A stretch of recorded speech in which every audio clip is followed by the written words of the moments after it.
over the last 2 months, I've been able to lose 10 pounds while maintaining most of my muscle mass. Now, while I have lost weight in the past, this has been the easiest process I've been through, and I continue to lose around a pound a week without even trying. So in this video, I will share how I made losing weight easy to me. These 7 steps can be applied to most people's lives without feeling intrusive or like they're changing too much of their lifestyle. Additionally, these are things that you can keep practicing even when you have lost weight if you just want to maintain. And a lot of these tips can be shared to any progression you want to achieve in life. And make sure you stick to the end because these last 2 tips are things that can be very helpful that maybe you are not doing.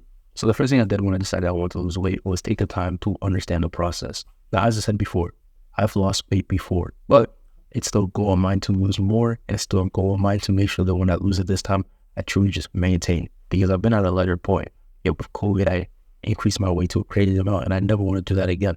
A year ago, I dropped 40 and then maintained to make sure that I would maintain that weight and make sure that I'm not someone who's just going to increase again. So as I decided to do it this time and to really get to the weight that I want to truly stay at, I decided, okay, let me take the time to make sure I completely understand the process so that I'm not rushing things and I'm not falling for those, oh, you're going to lose 10 pounds if you do this, or you know what I mean? I was making sure that I'm doing something that I can stick to, and I understand the process. I understand that it's going to take time. And even more so, I understand that some of the goals that I want to achieve, it's going to take a lot of time, but I might not even see the progress until a few months in. I just want to remind myself of that. So yeah, just remember, you won't see or feel the results sometimes until you're a few months in, but you still got to go through it. So the second thing I did when I decided that I wanted to lose weight was actually write down my goals and why I wanted to achieve them. For a lot of us, the reason why we want to lose weight is simple. We just want to look better. And that's not a problem. It's just that I knew that this wasn't my reasoning anymore. Like I mentioned previously, I have lost weight before, but that also means that I put it on if I have to lose it again. So the latest I've been is 6 foot 170. And this was good. And I definitely did achieve some of those confidence things that I was looking for that I thought that being that light would give you. You definitely do get more looks and all that. However, at the point that I'm at right now, I'm more confident as a person than I ever was when I was at 170. And I know this to be a fact because I remember the first time that I ever said I wanted to lose weight. It was the beginning of grade 11. The first stint, and my friend had lost weight throughout the summer, and I knew this. I was very aware of this because I saw him a few times throughout the summer, and you could see it. But when we got to school that first day, you could see the attention that he was getting from people was way different. And when you're young, you crave attention. So me seeing this, I was like, whoa, I want this for myself. I want these people to look at me the same way. And so I was 210 at that time. And boom, I dropped 170 like I said, but I didn't feel that much more confident. I definitely got those looks, but I didn't feel that much more confident. So over the years, I steadily put in more weight. And then through the pandemic, I ballooned to 250, which was crazy. And so then from there, I dropped to 210. Now, when I was at 250, did I feel confident? No. But this time at 210, I was way more confident than I ever was at 210 previously. And in fact, I felt more confident at 210 over the last year than I ever did at 170. And that's because of 2 reasons. Number one is me understanding myself way better as a person, becoming a better person, having more things to be confident about. I've grown as a person, so I just feel a lot more confident. And the second reason is really just I've put on way more muscle mass. So 210 this time wasn't the same 210 as last time. And so I know this time that when I'm dropping weight, when I've gone to under 200 now, I know that I'm progressively going to look better. But that's no longer my goal because I already find myself to look good. I'm confident in my appearance. So those can't be the same goals. And essentially, I know that if aesthetics is your only goal, then you can go up, you can go down, because really what you're looking for are stares from other people. So this time, my goals were different. This time, I wrote down my goals, and my goals were to achieve a certain weight. But because I know that at that weight, everything that I do performance-wise in the gym will become easier. I'm someone who likes to do handstands. I'm someone who likes to do muscle-ups. And with both of those, I feel the improvement I can make if I achieve the goal that I have of 180 will really help me in the gym. So those are my main reasons for it. And it's something that I can continue to work towards. And by having clear goals and a reason to it helps when you don't feel motivated. Because you understand that, hey, this is for something that I love to do. I love working out. I love trying to practice those new movements. And so knowing that I'm working out and trying to get better at these, that's my whole goal. It makes it so much easier. The third way I made losing weight easy to me is by following a diet that works for me. If you go online, I promise you, you'll see a million diets promising that you'll lose weight if you do this, if you do that. And I'm not gonna lie, in the past, I used to try every single one of those thinking, this is the one that's gonna get me to lose weight quicker, to lose weight efficiently. But this time, I'm like, nah, I understand for me what works. And for me, that's intermittent fasting.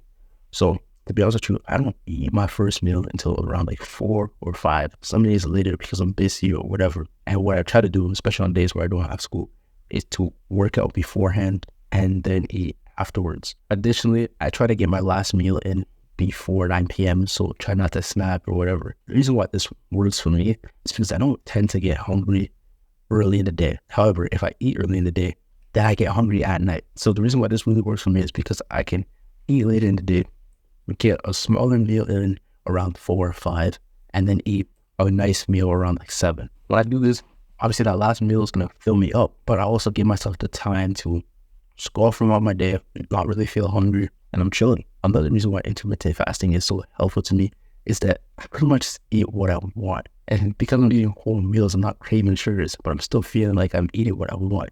I enjoy eating eggs, so I'm getting those in my first meal. I'm still eating whole foods and all that. It just makes it easy for me to eat those whole foods and eat complete meals without trying to change everything up, but it just feels natural. Again, find a diet that works for you. For a lot of people, intermittent fasting sounds crazy. They wouldn't like it. But for me, it already works for me because I don't feel hungry beforehand, and it just helps me avoid snacking. The fourth thing that I do is I do cardio that I enjoy. Although that when I first lost weight in grade 11, what I would do is I'd be one of those people in the back on the Peloton. I just go crazy on it. Make sure I'm doing 30 minutes every day. But I didn't enjoy it, which is why I was even able to steadily put on weight a little bit throughout the years, because once I was like, okay, I'm achieving my weight goal, I was like, I'm never doing this again. I'm not touching the Peloton. It's important to find ways of doing cardio that are still fun to you, because if it's not fun to you, and you will not actually incorporate it in your life. You might do it for a small time, but you're not trying to do it forever. So for me, knowing that cardio is something that I want to keep doing throughout my life because I want my heart to stay healthy, I start to do cardio that I enjoy. So for me, that's really skipping, boxing, and walking. I love boxing and skipping really because you can feel yourself getting better. Anything with this progressive improvement, I'm a fan of. So with those two, it just feels so much fun. And skipping is like drumming to your own beat. So it's enjoyable to me. Now, when it comes to walking, it actually has to do with the fifth thing I want to mention, which is really just trying to get 10K steps a day. Now, knowing that I want to do good cardio and that I didn't truly enjoy it sometimes, I decided, hey, let me just get more time walking. And so I decided to walk to the gym, which is also helpful because it helped me get more sunlight, which is very beneficial as we are in winter where I am. So there's way less sun. And I'm going earlier in the day, so it just helped me out. However, eventually I got one of these, which is just a regular fitness tracker type watch. I got it for Christmas, maybe like $40, right? Off Amazon. And the reason why this is so helpful is because now I look at it and it's like, okay, I have this goal for the day.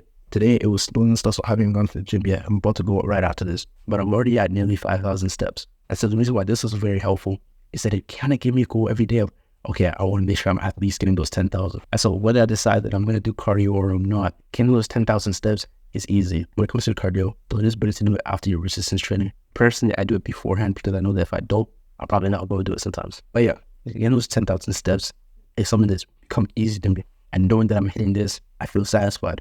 And I've noticed that since I've been losing it, even if I don't do cardio, I've been dropping weight. Now, this sixth reason is one that's not discussed, but it's very, very helpful. And that's make sure you're doing daily weigh-ins.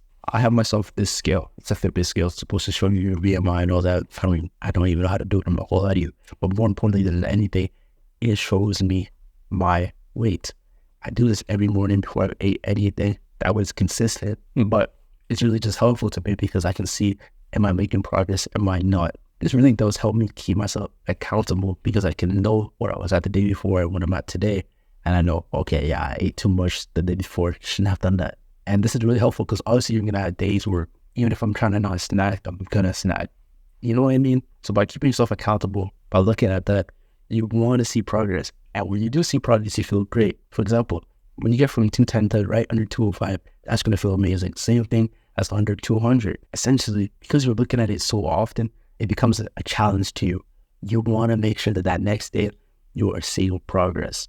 And that's amazing. So by doing daily weigh-ins, that has helped me a lot because now I really do afford snacking because I don't want to disappoint the me of tomorrow. And the last thing I do, which is something that I found out when I was in that first step, right, of finding out the process, is very simple, but no one talks about it. And so a simple trick that you can do to lose weight without trying is to drink green tea before going to sleep. Now, there's mainly two reasons why I drink green tea before going to sleep. The first is that green tea is said to improve your metabolism. When I heard this, I was like, oh, well, I might as well do it. That's a simple way to just maybe burn like 2 extra calories or whatever. But Obviously, over time, that's going to make a difference. But what I did take in was that green tea helps me sleep, right? And you burn calories in your sleep. So if I'm sleeping better, I'm going to burn more calories. But even more so than that, if I'm sleeping better, I'm going to wake up energized. So I'm going to be more motivated to work out. And so by sleeping better, they're able to make my routine feel so much easier. So I truly believe that a lot of us, the reason why we struggle with our routines is because you wake up one day, you feel awful. You wake up the next day, you feel great. You're not going to want to work out when you feel awful, even as strong as your discipline is. So if you can work on feeling better more days than not, then it becomes so much easier. And so by drinking green tea, I sleep better, so I feel better. So there you go. Those are the 7 things that I do to make losing weight easy to me. Like I said, I've been losing around a pound a week consistently, and it's been easier than ever. Hopefully these have been useful to you. Hopefully you apply them in your own life, because it's only when you decide to make a change that you will see any change. But yeah, guys, see you in the next one.